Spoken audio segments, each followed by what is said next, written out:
মানুষের যখন চর্মচক্ষু বন্ধ হয়ে যায় তখন জ্ঞান চক্ষু ফুটে ওঠে বাবা। যে কুরুক্ষেত্রের রণাঙ্গনে আমি এসে দাঁড়িয়েছি, এই কুরুক্ষেত্রের মাঠে ভগবানকে দর্শন করে আমার মায়া পর্দা খুলে গিয়েছে।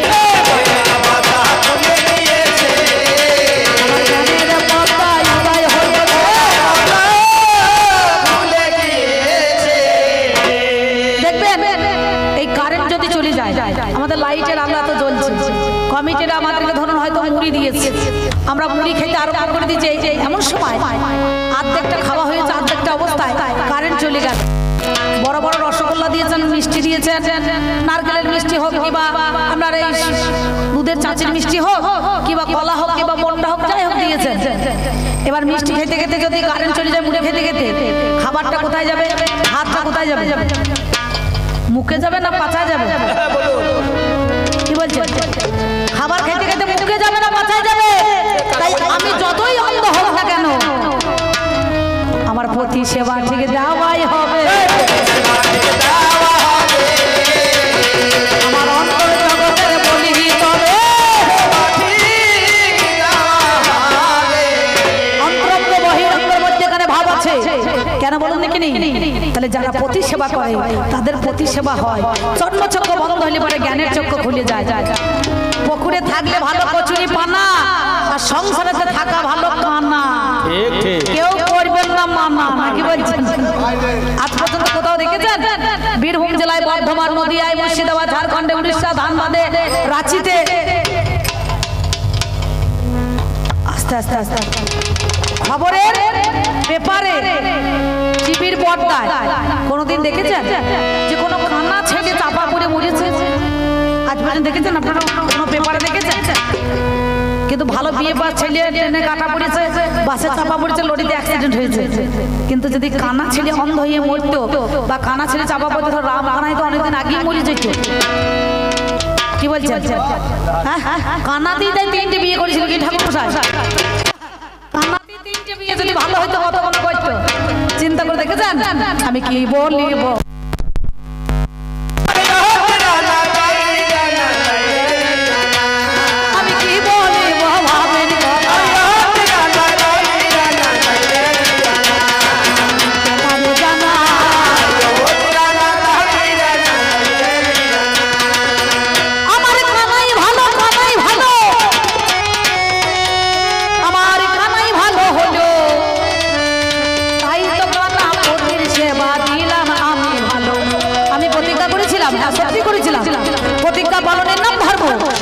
যদি চলে যাই কাঁদিতে কাঁদিতে, নারী রয়ে যাবে কর্তব্য দিতে।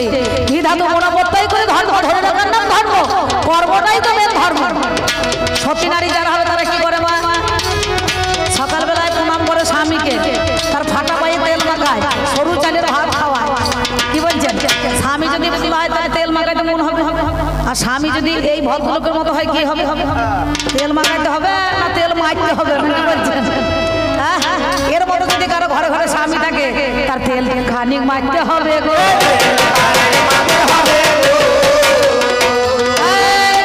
এর তো স্বভাব ভালো নয়, এর চরিত্র ভালো নয়। হ্যালো, আপনারা গান শোনেননি? বলবো না বলবো না? যদি বলেন তাহলে বলবো। কতগুলো ছেলে আমাকে অনুরোধ করেছে, অম্বিকা দি একটু কৃষ্ণকে ভালো করে দিতে হবে। মানে কি দুপুরে ভাই প্রত্যেকদিনই তো দিচ্ছি গানে গানে, তারপর একটু দেওয়া ভালো। দেখবেন মাঝে মাঝে আপনাদের কেউ সাথে কথা বলো, সিদ্দিক দাস বলে একটা বাউল ছিল, আমার সঙ্গে পরিচয় ছিল, বুঝতে পারছেন? আমি মঙ্গলকোট থানায় যখন কবি গান করতে এসেছিলাম, উনি তখন এই এলাকাটা ভালো বাউল গান করতো। 2-4 জনকে মানকুমারী, তারপরে আরো কত মেয়ে ছেলে ছিল, বুঝতে পারছে? সুখদেব বাউল তা তখন ছিল, তখন আমার বিয়ে দেওয়া হয় নাই। তো এলাকায় আমি প্রচুর মানে গানের প্রচার করতে আসতাম, বুঝতে পারছেন? মাঝে মাঝে তা সঙ্গে সঙ্গে সে তখন গান ধরেছে, সাদের ভাগ্নে রে তুই ভালো, তোর মামা ভালো না।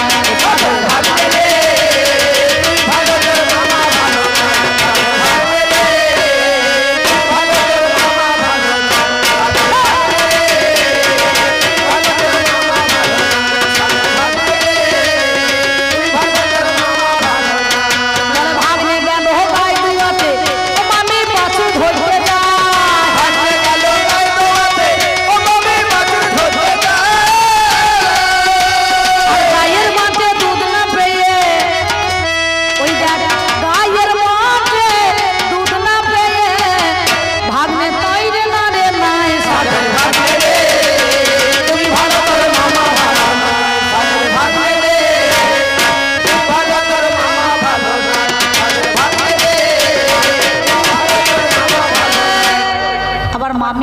মামিকে বলছে সদর ভাগ্নে নই আমি, এই কলা তলায় পথ রেখো মামি। তাহলে চরিত্রটা কেমন দেখো। তাহলে এইরকম স্বামী যদি কারো ঘরে ঘরে থাকে তার প্রতি তেলটা একটুখানি মারা দরকার আছে। কেন? আমরা সৌরাজ জগতে বাস করি মহাশয়, সূর্যের সাতটা রং হয়ে যায়, সূর্যের সাতটা রংকে ঢাকিবার জন্য জানি আপনারা জ্ঞানী জনে জানেন মহাজ্ঞানী। সেই জন্য এই রং কি কর্ম করিলাম, সাতটা পুরু কবর আমি বেঁধেছিলাম, নামে যারে শত পুরু বিচার করা যায়। ওরেই আমার কল্লাদার তোমারে জানাই, তাই বলি শোনো কথা তুমি গুণমণি। সেই দিনে বলেছিলাম দেখো ওরে আমি প্রতিটা পালন ধর্ম হয়ে গেল, স্বামীর সেবা দিয়েছি তবু ভালো, তাই বলি তোমার কাছে করি নিবেদন। আমি জানলাম যেখানে ভগবান আছে মানুষ কি করিবে এখন। যে পক্ষ জনার্দন থাকে সেই পক্ষ কি কখনো হারতে পারে? তাই যেদিন আমার ছেলে দুর্যোধন আমার কাছে প্রণাম করতে এসেছিল, আমি তাকে বলেছিলাম যথা কৃষ্ণ তথা জয়। ওই আমি তো বলি না ওরে দুর্যোধন, ওরে দুঃশাসন, ওরে দুর্ধর্ষ, ওরে দুর্ভোগ, তোদের আজকে জয় হবে, সে কথা কিন্তু আমি বলতে পারি না, পেরেছি? তাহলে আমি তো বলেছি যথা কৃষ্ণ তথা জয়। কিন্তু এই ভদ্রলোক চালাক কি করিয়েছে, সাপের গালও চুমু খেয়েছে আবার ব্যাঙের গালও চুমু খেয়েছে, নাকি বলছে চোরকে বলছে চুরি কর আর গৃহস্থকে বলছে সামাল দিন, নাকি বলছে? তাহলে একবার সাপের গালও চুমু খেয়েছে আবার ব্যাঙের গালে চুমু খেয়েছে। এই কথা জানে বলো না, তাহলে তোমাকে আমি বলেছিলাম বারণ করেছিলাম, সে কথা তুমি মানো না। কারণ আর একটা মজার কথা, আর একটা মজার কথা আমায় বললো যাই গো, বলো বলো মা জননী আমি তোমার কাছে যাই গো। লোকে কাকা তোমা ময়না টিয়া পোষে ওরে ভাই, তুমি কেন শকুনি পুষেছো বলো তো আমার, হস্তিনাথে শকুনি গো।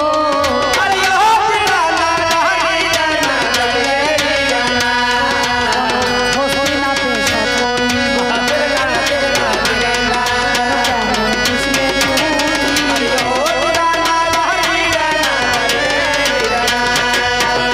এ শকুনি নাম নয়, আমার ছেলে দুর্যোধন, সে হলো দুর্যোধন রাজা। তাই আমার ভাইয়ের একটা নাম আছে, ভালো নাম, আবার মণি, নয়নের মণি। সেই আমি আনতে বলেছিলাম কেন, আমি বললাম শকুনি শকুনি শকুনি শকুনি, ওনাকে শখ করে এনেছি আমি। মামা ভাঙলে যেখানে বিপদ নাই সেইখানে, মামা ভাগ্নে যেখানে বিপদ নাই সেইখানে, কথাটা বুঝুন। মামার থাকলে খেয়ে ভাগ্নে মানুষ হয়, আর ভাগ্নে থাকলে মামার বাপের কিন্তু নয়। তাহলে শব্দের জ্ঞান বা পণ্ডিত হয় বিশ্বের মধ্যেখানে, সেই তো শকুনি কয় ওনাকে শখ করে এনেছি আমি, ওরে ওনাকে শখ করে এনেছি আমি। ওরে শোনো কৃষ্ণ নয়ন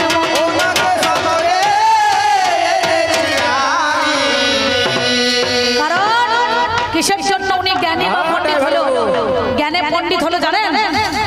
একদিন দুর্যোধনের রাজা আমার ছেলে হইল, দুর্যোধন রাজা তো আমার ছেলে, হস্তিনার অধিকারী।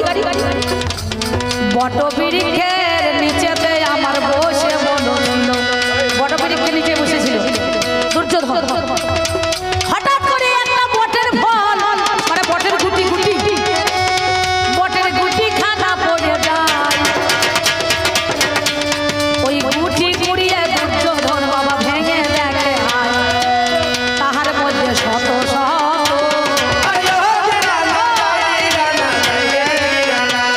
ওরে তাহার মধ্যে শত শত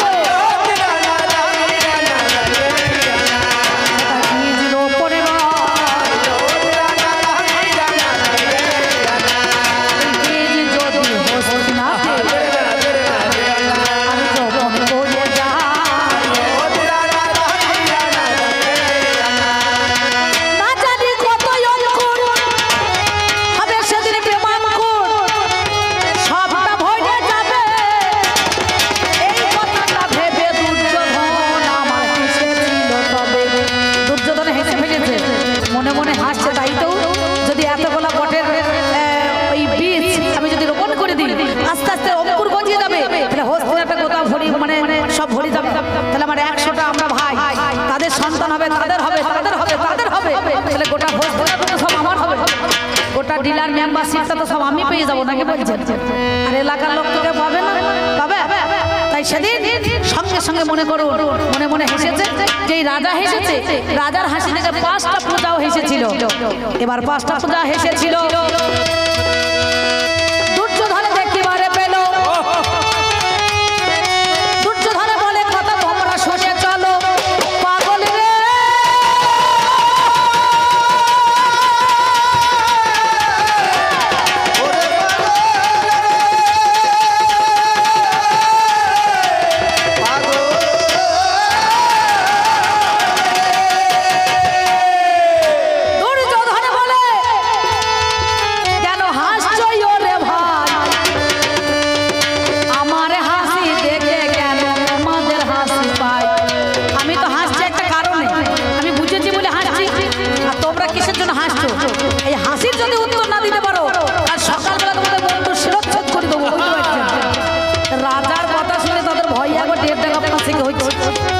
মনে মনে ভাবছে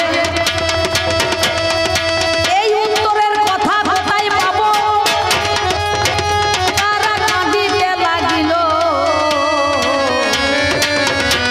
আর গোটা দেহতে জরা নিয়ে স্বপনি ওরে বল, এটা ঘরের ভিতরে বসে আছে, ঘরের ভিতরে বসে আছে।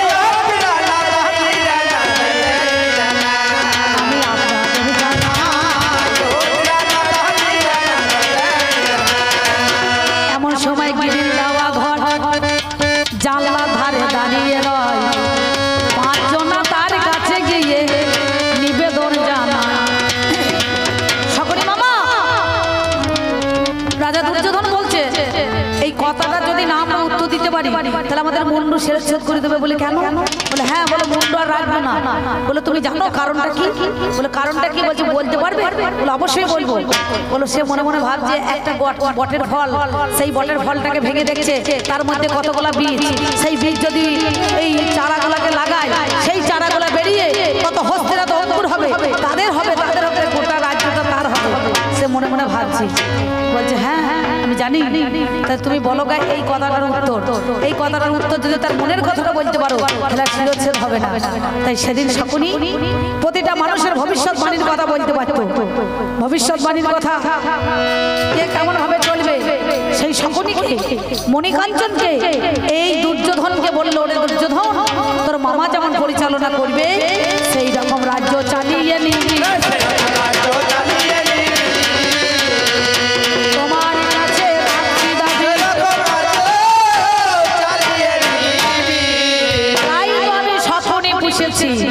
আচ্ছা বাবা কৃষ্ণ, তোমার যে এক জায়গায় জন্ম হইল, তোমার বাবা এক ঘরে তোমার মা এক ঘরে, তোমার জন্মটা হইল কি করিয়ে? দিয়ে তোমাকে বসুদেব মাথায় করে নিয়ে গিয়ে এক জায়গায় দিয়ে এলো নাকি বলছেন? আপনারা একটা গান শোনেননি মাঝে মাঝে বলে না, কংসের কারাগারে মা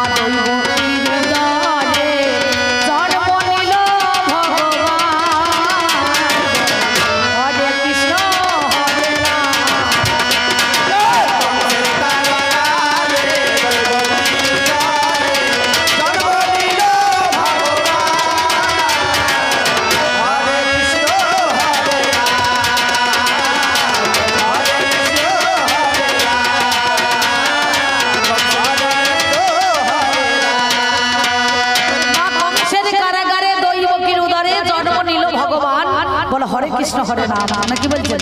মাঝে মাঝে বলে না হরে কৃষ্ণ হরে রাম, কৃষ্ণ কৃষ্ণ হরে হরে, হরে রাম রাম রাম হরে। তোমার বাবা এক ঘরে তোমার মা ঘরে তোমার জন্ম হইল কি করে? এই সন্তানের যে মৃত্যুর বেদনা একমাত্র তুমি কি জানবে, তোমার মা সেই জনা জানতে পারে। তুমি নিজে মুখে বলেছো না একটু আগে আসলে স্বীকার করে, আমার আগে আমার 7টা ভাই মারা গিয়েছে, তুমি নাকি অষ্টম করবে সন্তান। তাহলে এটা তো তোমার জানার কথা নয়, তোমার মা জানবে সন্তান মরার কি পুত্রের বেদনা, সেই কথাটা তুমি তো বুঝতে পারছো না, তুমি জানো না, তুমি বোঝো না, সেই জন্য তুমি গান্ধারীকে এই কথাগুলো আজকে তুমি বলে তার কাটা ঘায়ে লবণের ছিটে দিয়ে চলেছো। আর একটা কথাই আমি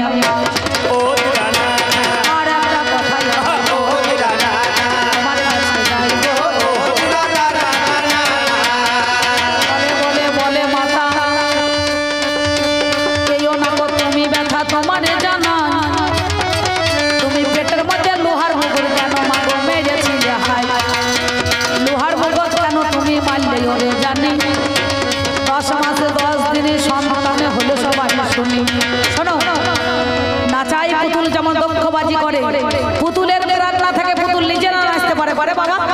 তাহলে এই বিশ্ব ব্রহ্মাণ্ডটাকে কে নাচাইছে? এই ভগবান, অনন্ত কোটি ব্রহ্মাণ্ডের মালিক। দেখবেন আমরা পুতুল নাচ দেখতে যাই টিকিট কেটে, পুতুল নাচতে পারে? এটা গ্রিপ রুমের ভেতর থেকে অন্তরালে এক ভদ্রলোক বসে আছে, গোটা তারের সাহায্যে সেই পুতুলের গোটা বডিটা তারে বেঁধে দিতে সরু সরু তার। সে যখন ডান হাতটা নড়াইছে পুতুল তখন বাম পাটা নড়ছে, সে যখন বাঁ হাতটা নড়াইছে পুতুলের ডান হাতটা নড়ছে, নড়ছে না? তাহলে নাচাই পুতুল যেমন দক্ষবাজি করে, পুতুলের প্রাণটাই নিজেরা নাচতে পারে। তুমি পঞ্চ পাণ্ডবদেরকে যেমন নাচাইছো তেমনি তারা নেচে চলিয়েছে।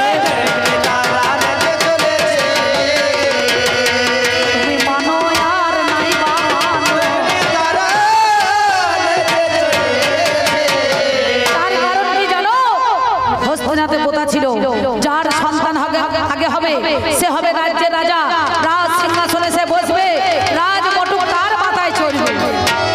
কিন্তু 10 মাস 10 দিন পরে কুন্তির হইল, আমার কেন হইল না? আমার কেন হইল না? এই দরজা জানলা রাস্তা তুমি কিন্তু বন্ধ করে দিয়েছো।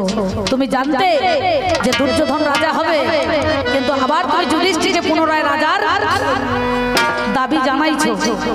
রাজ্য কেন নেবে? যারা কোনো নারীকে সম্মান দিতে পারে না, সাম ভেদ দ্বন্দ্ব থাকে না, রাজাদের কর্ম আছে, রাজাদের কর্ম নাই, সাম দ্বন্দ্ব আমাদের মধ্যেখানে ভেদ থাকা দরকার। এই জগতের সংসারের মধ্যেখানে আজকে আপনারা সবাই জানেন, তাই যে নারীকে যারা সম্মান দিতে পারে না তাদের রাজা হওয়ার কোনো অধিকার নাই। সেই নারীকে পণ ধরে, কাকে ধরেছিল? দ্রৌপদীকে পাশা খেলায়।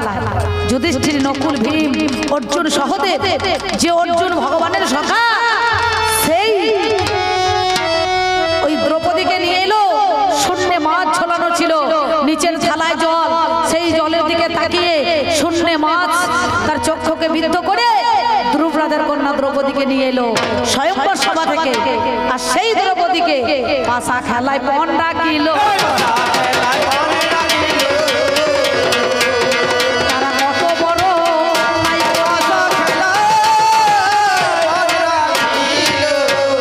তাই তারা নিজের নারীকে মর্যাদা দিতে পারে না, তাদের কোনো অধিকার নাই রাজা হওয়ার। আছে আছে?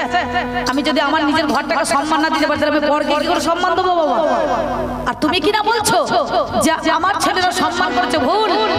তোমার মনে পড়ে না এই কথাটা? ভেবে দেখো তুমি, সামনে গেলে শোনা।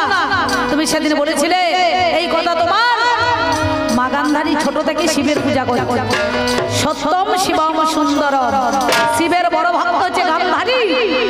সেই গান্ধারী একদিন শিবের পূজা করে দুর্যোধনকে বলেছিল, ওরে দুর্যোধন, তুই সরোবরের মধ্যেখানে উলঙ্গ হয়ে স্নান করে এসে আমার কাছে দাঁড়াবি, তোর সর্বঙ্গে হাত বুলিয়ে দেব, তোর গোটা দেহটা পাষাণের মতো হবে, লোহার মতো টেম্পার হবে, শক্ত হয়ে যাবে, তোর কোনো জায়গায় কাঁচা থাকবে না।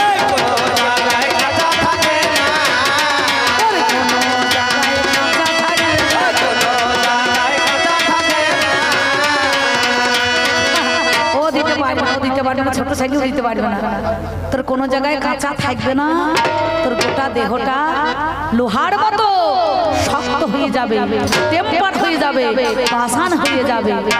দুর্যোধন বলল মা, দুর্যোধন বলল মা, দুর্যোধন বলল মা কি করতে হবে? বলে কি করতে হবে? যাবে সরোবর থেকে স্নান করে এসে উলঙ্গ হয়ে দাঁড়াবি, তোর গোটা দেহটা আমি হাত বুলিয়ে দেবো। এবার কি করিল দুর্যোধন?